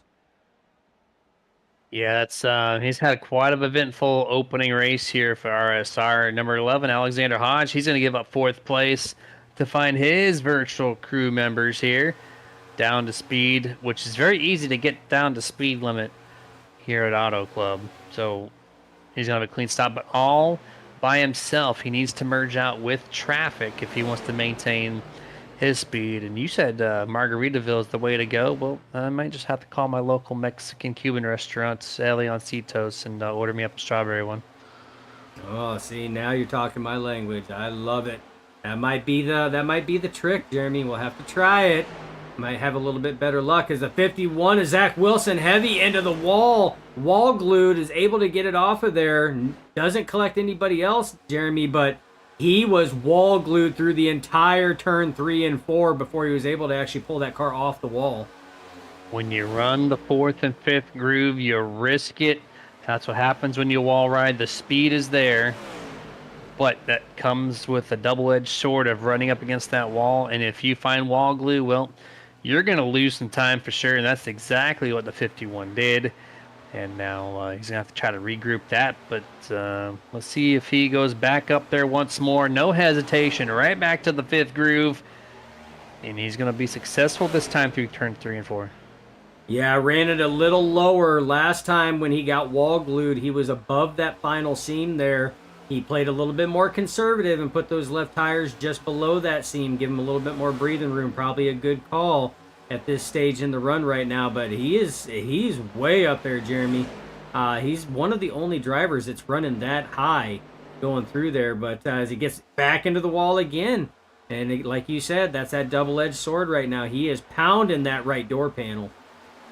Turn 2 is the only one where you can't really sweep the outside wall. You can do it in 3 and 4, no problem. Turn 2, it kind of cuts in just a little bit. So what you want to do is you run up right up against that blue wall in turn 1, lift a little bit, drop it down maybe a half a groove, and then it sets you up for a nice launch off turn 2. It's just you can't run it up there with maintaining a strong race pace. You just can't do it as he goes a little more conservative this time. But now looking at the 31, 91, here's Kane Lee, the car that also mimicked the colors of Jerry Culver. He's by himself on the back straightaway here, and currently resides the first car one lap down, P16.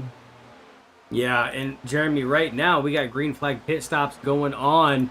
So you look at that track map, you see, now it's not going to be spaced out like what we've seen in previous races on smaller tracks because this is a bigger track, but that is a pretty long gap. You're talking that they were spread out from about turn 4 to almost turn 2. So we're starting to get those little packs and pockets of 2 cars here, 3 cars there, 4 cars there, as we still have drivers that are cycling through green flag pit stops. Yeah, big amount of gap between the first car to come down and the cars left to make their way to pit road. We're on lap 74 right now, scheduled 110. So we're getting down to the nitty gritty, about 36 laps to go. And we're going to thank one of the final partners here. We got 2 more to cycle through, this time Victory Fuel. Flavored electrolyte water. Full of electrolytes, absence of caffeine, low sugar, which makes it the perfect drink for you and your whole family to stay hydrated and energized. So kids can drink it, the dad can drink it, the mom can drink it, whoever wants to keep energized and stay healthy at the same token. Feel free to head yourself over to drinkvictory.com. Use the promotion code RSR. It'll save you 10% off your purchase. And still checking. They got the throttle punch. They got the lemonade. Purple Potion might be on its way here in the next week, hopefully. Been looking forward to that one. But it looks like Jerry Culver and Anthony Ludi down pit road this time. Yeah, you kept me busy on that sponsored plug, Jeremy, because we have at least 3 Victory Fuel cars out there. So I didn't want to focus on one, so I made sure we hit all 3. Welcome. Being Richie Coy, Jeff Chandler, and this guy right here coming to the service of his virtual pit crew, Tony Ludi. So, yeah, definitely some good stuff. I'm looking forward to trying that Purple Potion to see how that works. Just checked the website. Still not posted. I know you said there's some packaging issues maybe, so whenever they get it live, we'll let you know here on the Tuesday broadcast. And looking ahead here, 45-23, still at the points. 2 seconds over third place, Jeff Chandler in the 31. Alex Tilley still holds 4th, and Kane Lee adopts the 5th place there, and that's your top 5 at the moment. 77 laps in to this VRTL Alliance 220.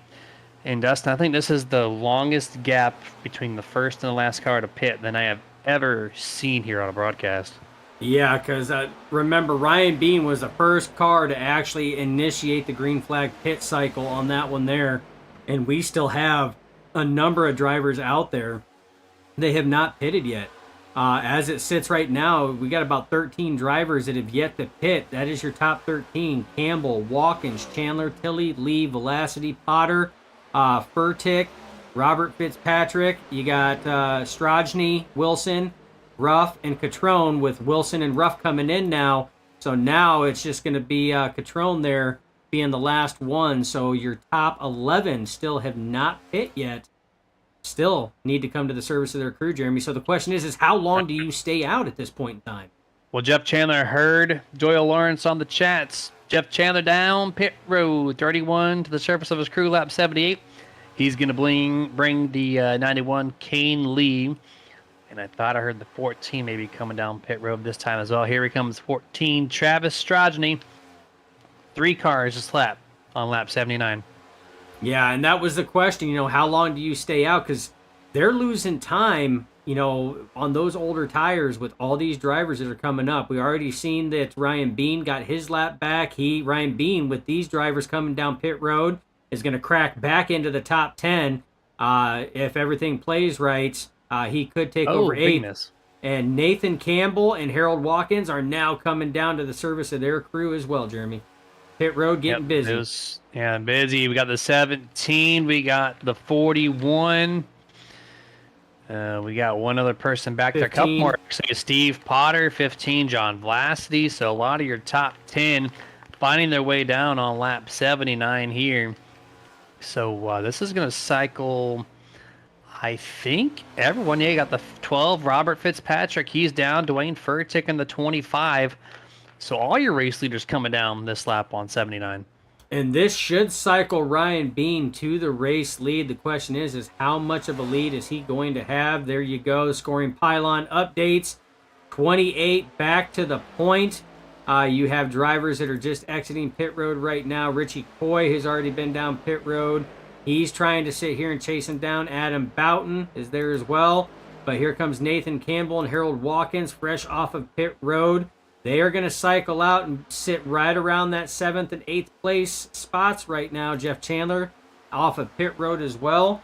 So Ryan Bean back to the point, Jeremy, and he's got a pretty commanding lead at this point in time. So that early pit stop call for that strategy looks like it's paying off, at least up to this point. 4.8 seconds is the gap between first and second place, Ryan Bean and Richie Coy here on lap number 81. Richie, Ryan Bean, Adam Boughton, Nathan Campbell. Actually, not Nathan Campbell, sorry.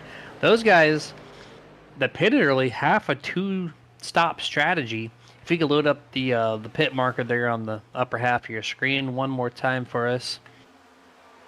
The longest run there, 35, 38. Those guys came down on lap 79.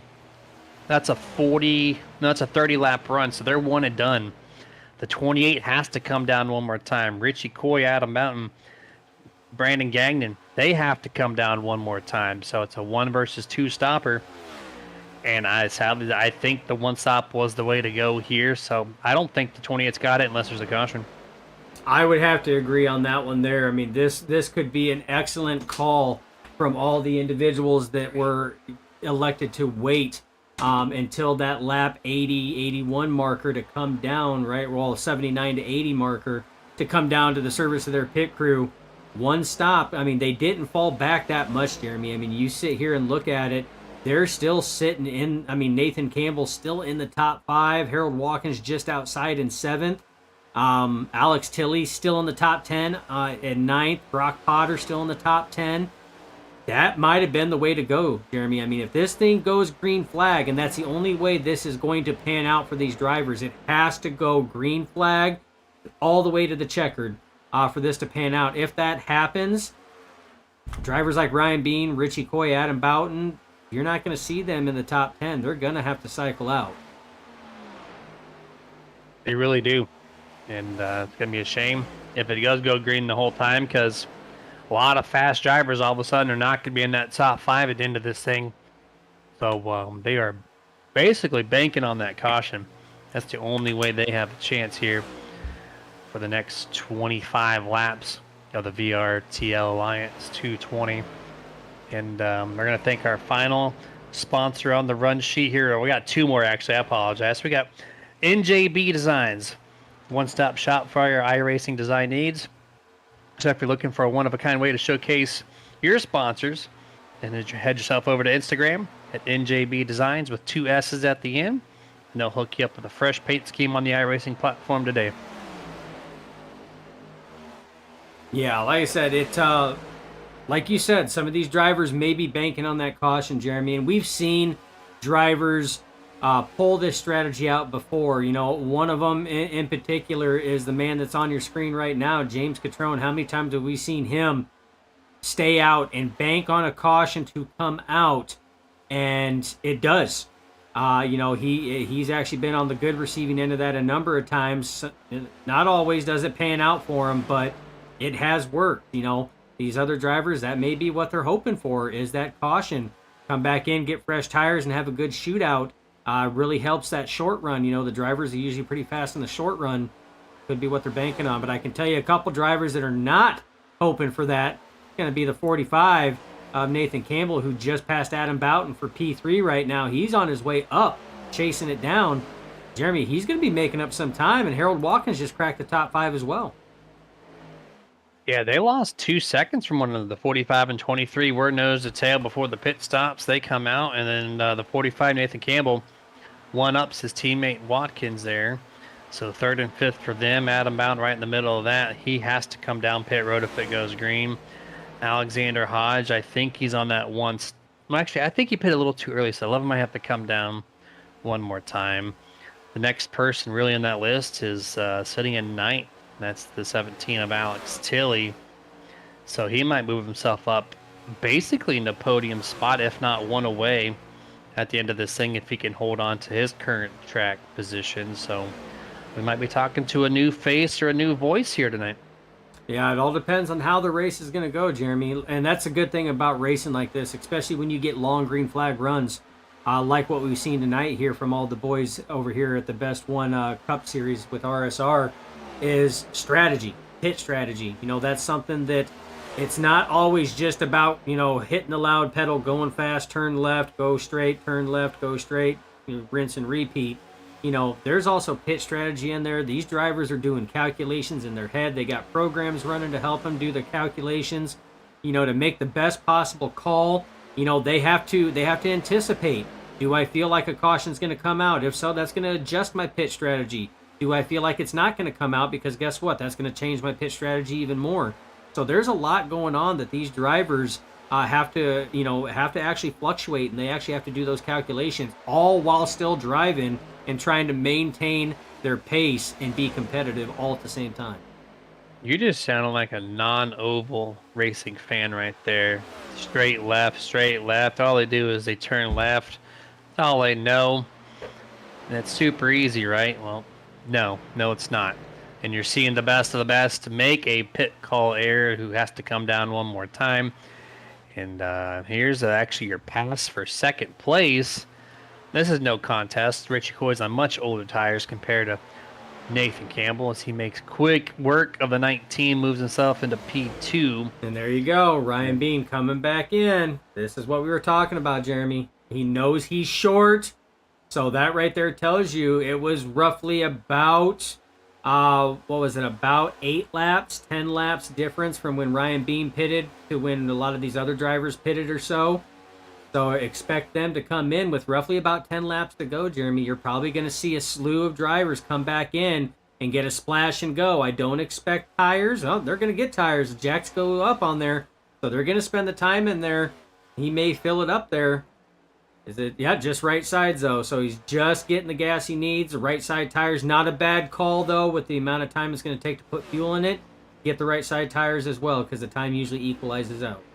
Yeah, you needed to do at least 2 tires for sure. This track just destroys Goodyear tires. So you needed some type of grip to get you to the very end of this race, or you're going to be plowing on corner, exit, and center at this 2-mile facility. Cycling through here a little bit more. Here's the number 11. He's resumed now in 4th place, Alexander Hodge. And you got the 83 a little loose in turn 2. That's Brandon Gagnon. Definitely has to pit.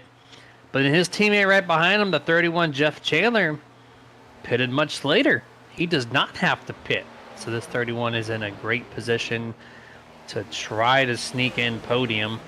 But then I also talked about the 17, Alex Tilley, who's running faster than that 31 right now.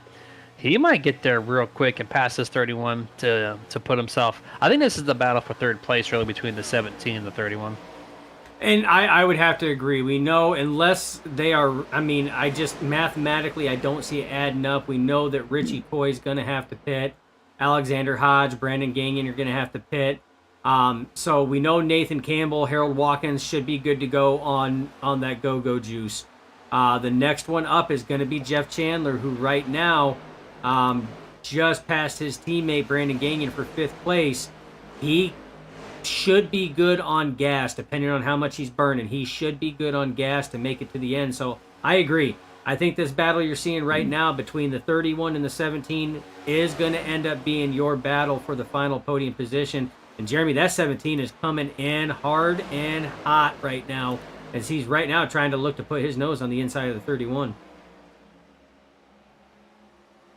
There it is. Try to make the pass. Nope, there he goes. Back, gets a little more draft. Now gets the side draft contact. Into turn 3. A really close side draft there from Alex. Slides up in front of the 31. Woo! Checks it up. Technically, you could maybe call that a slide job. Probably not, but it looked pretty close to it. 31 Chandler recognizes the speed difference and is going to hang tight behind the 17. Maybe cool off those good years a little bit longer, then go back on the attack as 17 momentarily goes up to the 4th lane, protecting his spot. But oh, here comes the 31 Chandler. He's back on the attack, actually. Back straight away, side by side.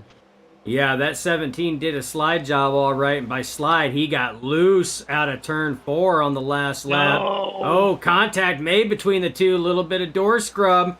Both of them back off. They get back in line again. So this right here is a solid battle that could potentially be your battle for 3rd place. They're doing a great job putting on a little show here for the virtual fans out at Fontana. But it looks like Alex is going to be in that spot to beat. You see the 83 Gagnon. He's down pit road for the final green flag stop of the evening. And there's going to be quite a few more that's going to file in before we're all said and done.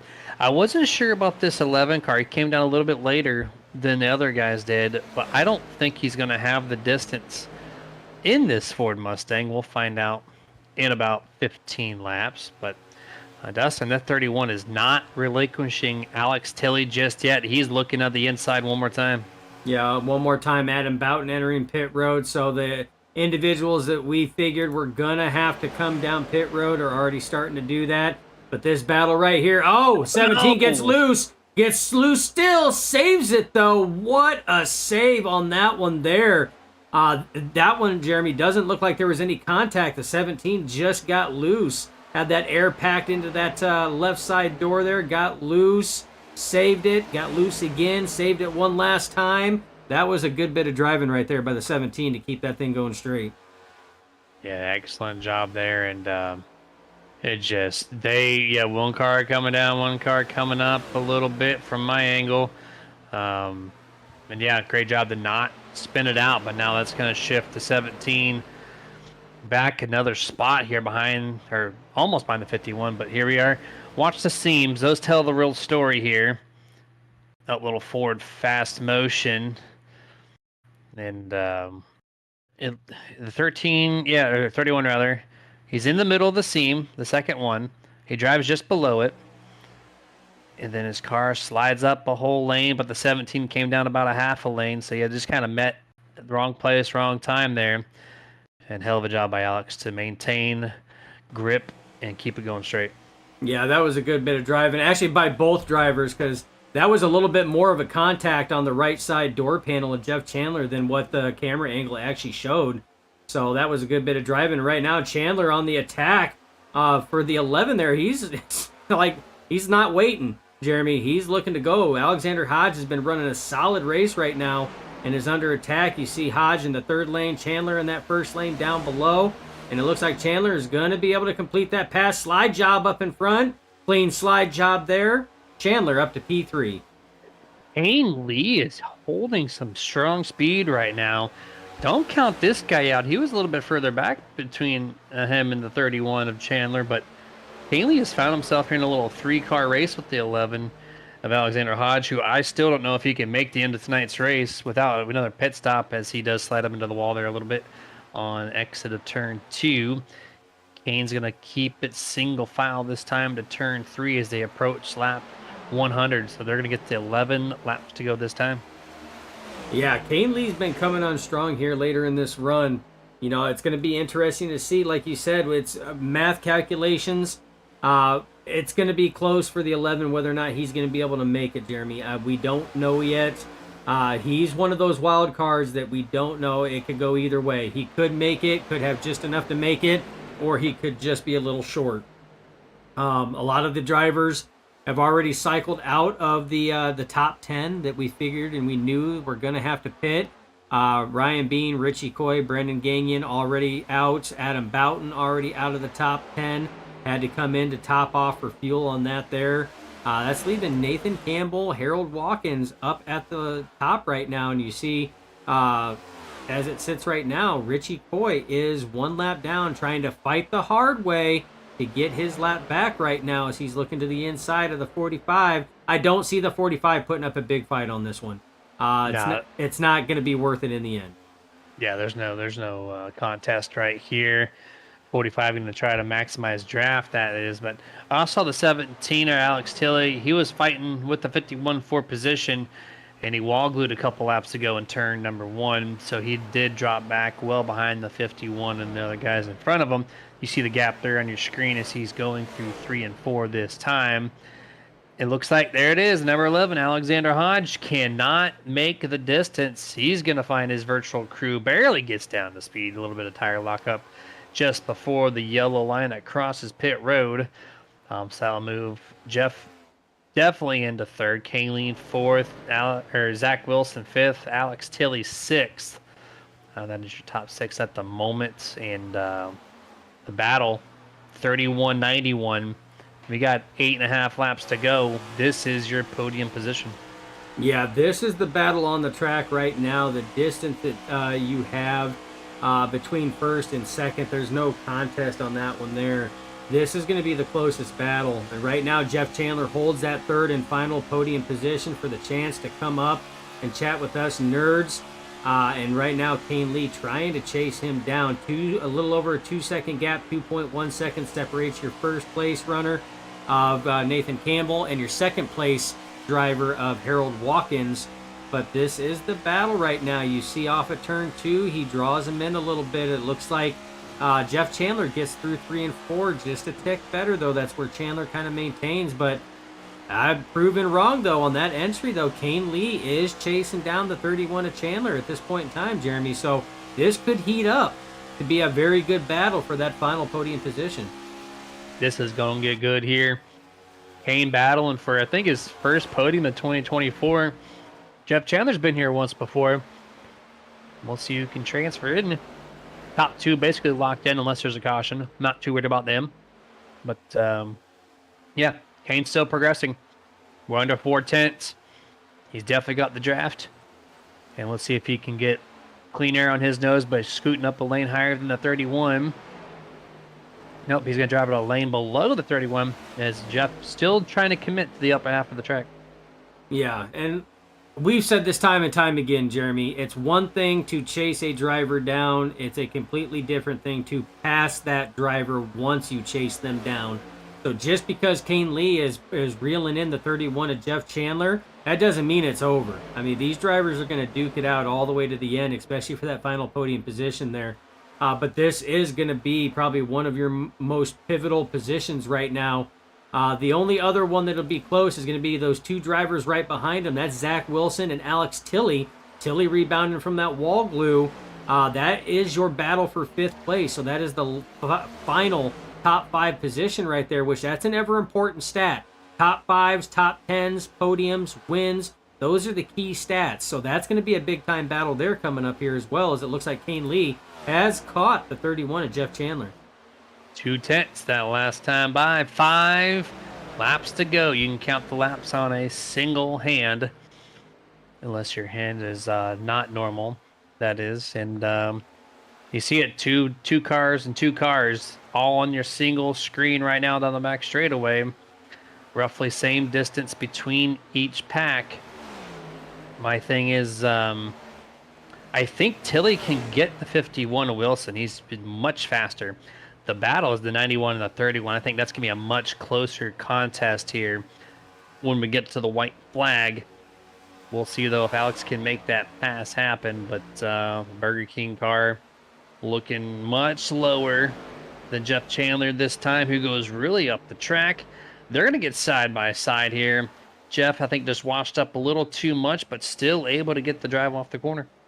Yeah, gets that high line run momentum there as long as he can maintain that. Kane Lee's really going to have to work that low line to do it. And he's going to have to complete the pass to enable himself to slide up in front of Jeff Chandler on corner exit. Otherwise, he's going to have to roll out of the throttle and check up too much because Jeff is going to maintain that line on that top side. So this is going to be a solid run. Alex Tilley does complete the pass on Zach Wilson, so mark the 17 into the top 5. But that battle's still going on right now. These drivers are not giving up, Jeremy. Nah, Tilly is just continuing to pursue the best position possible. He could have been defeated when he got that wall glue 10 laps ago, but he stuck to it and back to the top 5. He is in that Margaritaville Toyota Camry, but back to podium. Side by side, 91-31 once more. Jeff has found that groove, able to keep Kane Lee at bay here. And they get to the line, lap 109. 2 laps to go here for the VRTL Alliance 220. Yeah, this battle heating up really well. You see the 91 takes a much higher lane through turns 1 and 2. He elected to take that middle groove, that third lane, down to the second. Tries to get that run there.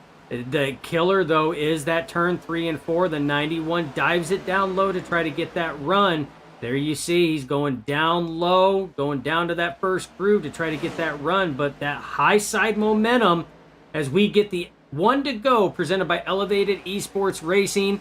Your leader right now still Nathan Campbell. Harold Watkins still in second place. But this is your closest battle for the final podium position between the 31 of Jeff Chandler, the 91 of Kane Lee. They dive it off into turn 1. And oh man, Jeff is running so high on corner exit. I was scared for a moment. But Zach Wilson might put a nose to the inside of Alex at the same time. We'll see for the final time here. It's 91. Kane's going to try everything he can as Nathan Campbell does cross the line right now. He is your race winner. Congratulations to the 45, Nathan Campbell. And Jeff Chandler's going to be able to hold off Kane there. He's going to grab that third place. Alex Tilley holds off Zach Wilson. That is for 5th. But right there, the man who's picked up plenty of checkered flags this season. Back to it once more here at Fontana. Yeah, that was a good race there. Nothing to take away from the hard driving that Nathan Campbell and Harold Watkins were doing up there in P1 and P2.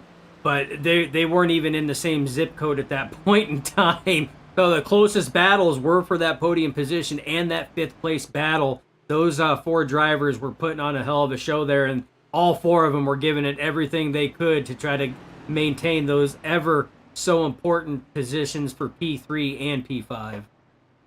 Yeah, 100% there. Doyle Lawrence in the chat saying, great run, nice recovery, Jeff.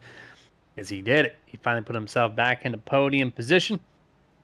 But now it's time for the 45, Nathan Campbell, to do another Bernie here on the front stretch, deep under the AAA logo, into the grass. And Bean just flies it through there. You just seen just a glimpse of Mobile 1 just for a split second there. You know it's Ryan Bean coming through. He's able to finish the race not in podium and wanted to put his car on camera one last time. And as the 45 does the burnouts, here is your unofficial results for tonight's race. Nathan Campbell, P1, Harold Watkins, 2nd. Jeff Chandler and Kane Lee, that's 3rd and 4th. Alex Tilley, P5, Zach Wilson, 6th. John Velocity, 7th. Dwayne Furtick, 8th. 9th place, Kevin Ruff. 10th place, Tony Ludi. 11th, Travis Strajny. 12th, Ryan Bean. 13th, Robert Fitzpatrick Sr. 14th place, Richie Coy. And your last person on the lead lap, 15th, Brandon Gagnon. Everybody else one lap down or more. It's going to be Alexander Hodge in 16th, Brock Potter 17th, Adam Boughton 18th, Steve Potter 19th. 20th place, James Catrone, 21st, Jerry Culver, 22nd, Cole Brown, 23rd, Alex Snyder, 24th, Hunter Bailey, 25th, Bob Fitzpatrick, 26th, Michael Sheffield, 27th, Michael Carter, and Ryan Robertson starts it off not too hot here. 28th place, final car on tonight's 28 car grid. And you see the 28 flyby once more. We're going to go full screen commercial, gather up our top three. We will be right back.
Welcome to a whole new world. Shine a light on everything. Please don't be scared. Forward we move. Welcome to a whole new world. Shine a light on everything. Please don't be scared. Forward we move. Welcome to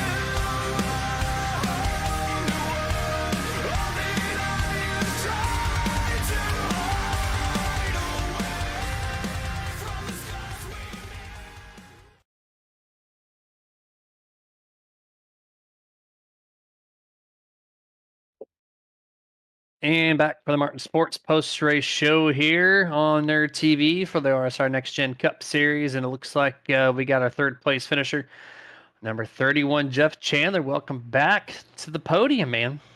Man, I don't even know if I how to do one of these things again. Well, let's take it. Let's take this baby step one by one here, sir. First off, beautiful car. Very biased opinion on that for sure. But Doyle Lawrence has been cheering you on each week, and you've had a lot of wrecks in between, man. So it's just kind of a lot of bad luck here and there, and then you strung together an awesome race. I think you passed the most cars out of everyone here tonight. So just kind of walk us through how you got to P3.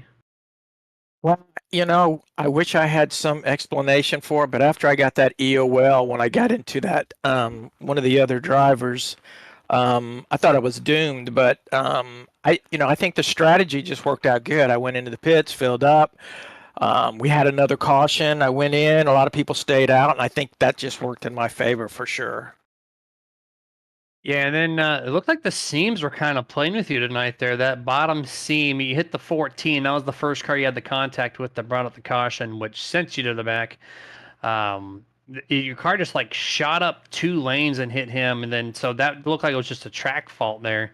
But it looked like your car a couple times on the bottom, it just would not turn on corner exit, and then you kind of fixed it on the late of the going to hold off Kane Lee for third. So, when was the call made to move up the track to secure your position?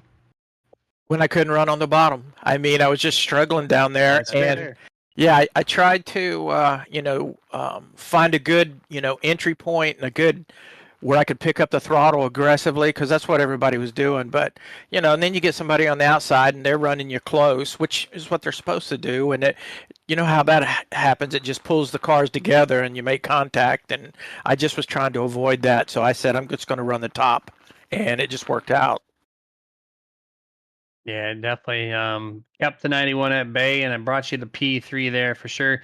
But man, welcome back to Podium. Awesome job here tonight, and maybe we'll see you in the near future once more for these interviews. But the floor is yours. Final thoughts before we let you go.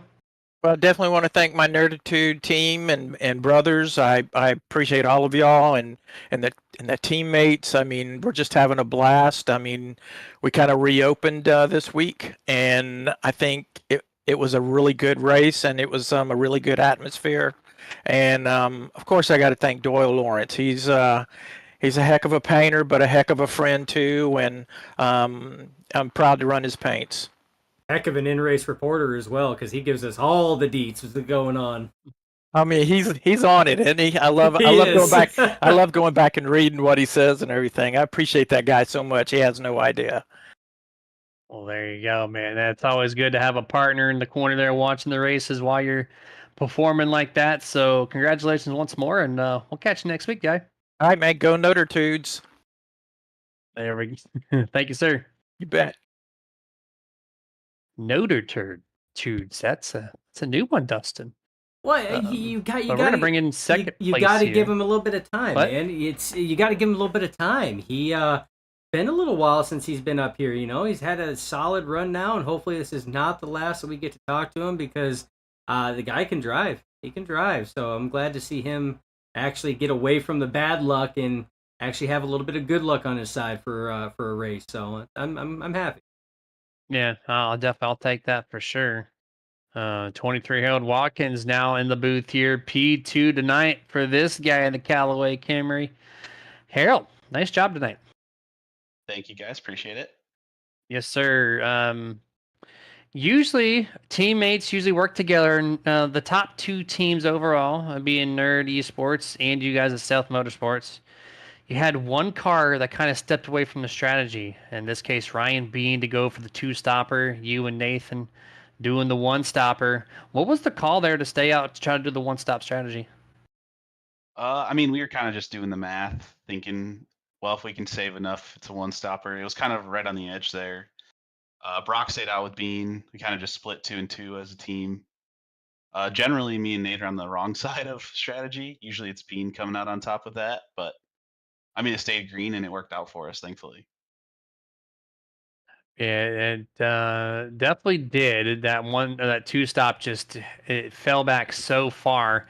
I was kind of questioning whether if it was just like a thing that was predetermined or if it was something you guys had just winged it at the last moment. But what was the difference between you and Nathan on the final pit stop? You guys came in nose to tail there, and you had about a 2-second differential after the pit stop. What was the difference there?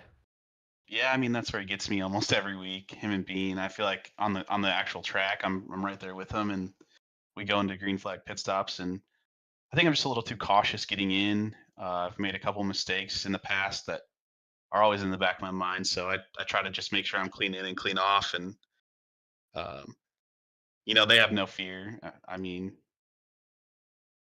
and it just works out for them. But going back to kind of the caution before, I was in the lead, so I feel like I had to make a call. And when I went in and Bean didn't, I was like, oh well, it's over for me. But yeah,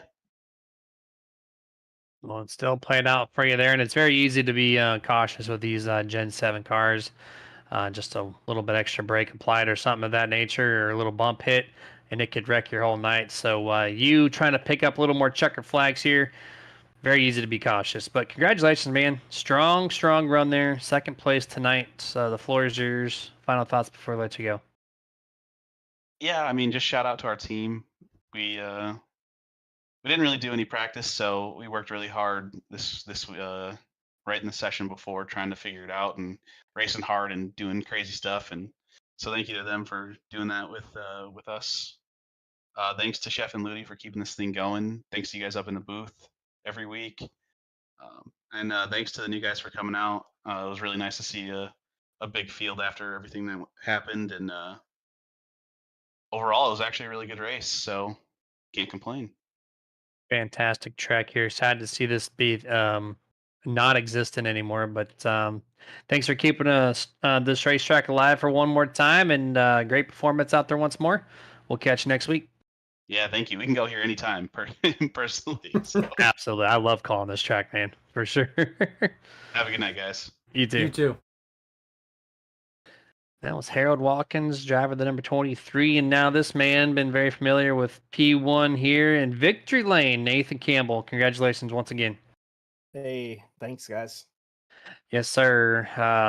That car, about a third of the way through the race, you got off turn 2 with Ryan Bean in front of you. It seems like you slapped the wall on corner exit turn 2, and then your car fell back to about 11th or 12th, and I thought maybe you were not anywhere in contention after that. And then all of a sudden, where did you come from? So, did that wall contact affect your car at all? And if so, how long did the thing take to get repaired to get back to top speed? No, I don't think I have any damage. It really wasn't too bad. I noticed on this track that it looks a lot worse out of the card, or than what it actually is. Me and Bean were, obviously practicing before the race, and I saw him hit the wall, and I was like, "Oh, hey, man, hit the wall there," and he was like, "No, I didn't touch it." So I did hit it, but it wasn't too bad. It did slow me down a little initially, but no, it was fine. We definitely just won that one on strategy. One stop in there was huge after we got that late caution, and I mean, I probably wouldn't be sitting here if we would have got a caution there late, but it worked out this time. So definitely feels pretty good to win one on strategy, and happy to be back and happy to hear you guys again.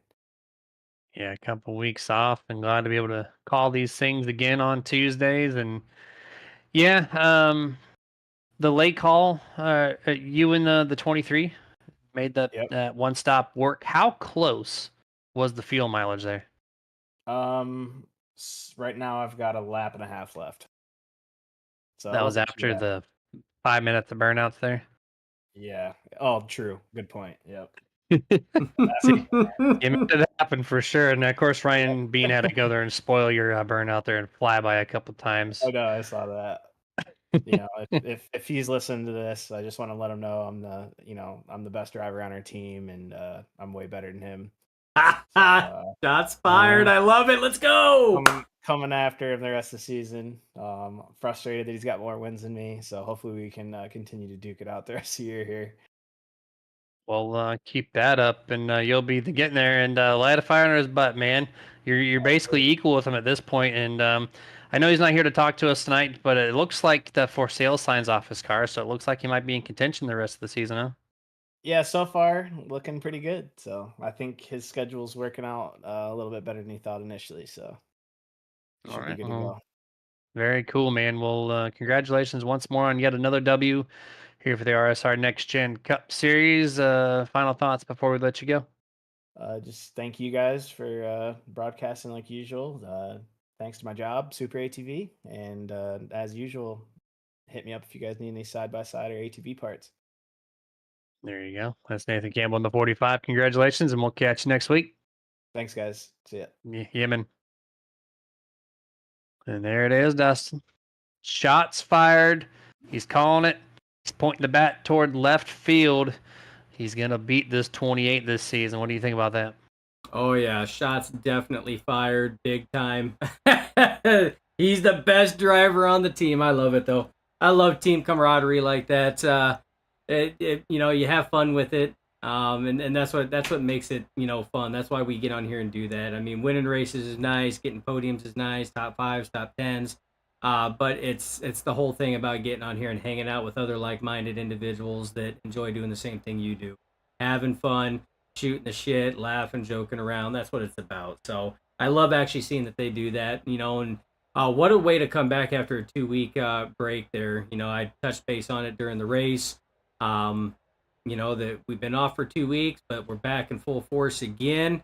And that 2-week break that the admins gave drivers to go spend some time with the fam and everything else, looks like it worked out. It looks like it helped. I mean, everybody was in good high spirits. Everybody seemed like they had a blast. I mean, the race was fantastic. Of course, it was an excellent track choice to come back to, being AutoClub. So, I mean, it's almost like the stars and planets align, man. It was a really good race. Good race in action. Good battle, good victory by the 45, good teamwork, from Stealth being 1 and 2. The battles for podium and 5th place, I think those were probably some of the strongest battles we've seen in a hot minute for those two specific positions, which is why they got the coverage they did. So otherwise, I mean, overall, though, just clean driving by a lot of the drivers. Very minimal cautions, and the cautions we did have only involved 1-2 cars. I think only one of them involved 3. I think that was the highest car count as far as cars involved in caution. So everybody did an excellent job, good heads-up driving. So, and that's all credited to the drivers and the admins of this league. So definitely they're doing something right. So keep it going. Look forward to the rest of the season because it's going to be one hell of a show, Jim. Yeah, and the new talent they brought into I see Alex Tilley already congratulating everyone and saying thanks for bringing me on and Top good race 5. there, buddy. First race got a top 5, so excellent run by Tilley to get that. And I mean, if you look at Strajny as well, Travis in the number 14, just outside the top 10. That was a solid run for a season opener as well, and that was after being involved in a wreck. Remember that was why Chandler got that EOL because he drifted up, so he ended up going to the back too. Good bounce back. I mean, it was a solid run by even a lot of these new drivers that were coming in. I mean, even Cole Brown showed a lot of good skill. I mean, he had it 3 wide in the center there a number of times. Held his own. Did a good job, raced clean. So I definitely say that, they got a good core group of guys here. And definitely look forward to seeing them race at other tracks. Speedways, short tracks, you name it. I do know Motegi's on there as well later on in the season. So, like I said, Jeremy, sit tight. It's going to be a fun one. That's a fun track, man. I don't know if you've raced it, but I love it. And we're going to bring this thing to a close. We got Scott Martin with a video voicing over our partners here for Nerd TV. And you guys stay safe. Have fun the rest of the week. We'll catch you this coming Sunday for the Global Sim Racing Truck Series. But as always, get your nerd on.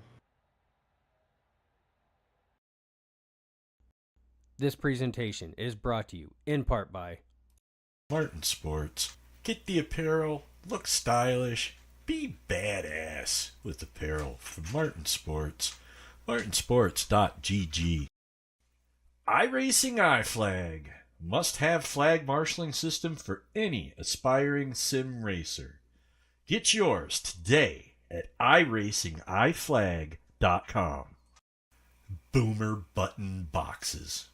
Total sim control at your fingertips. boomerbuttonboxes.com. If you race hard, then you need to rock hard. And no station gets you harder than iRock935.com. If you're a collector and that's your game, then Dusty Pete's, that's the name. DustyPete's.com. TW.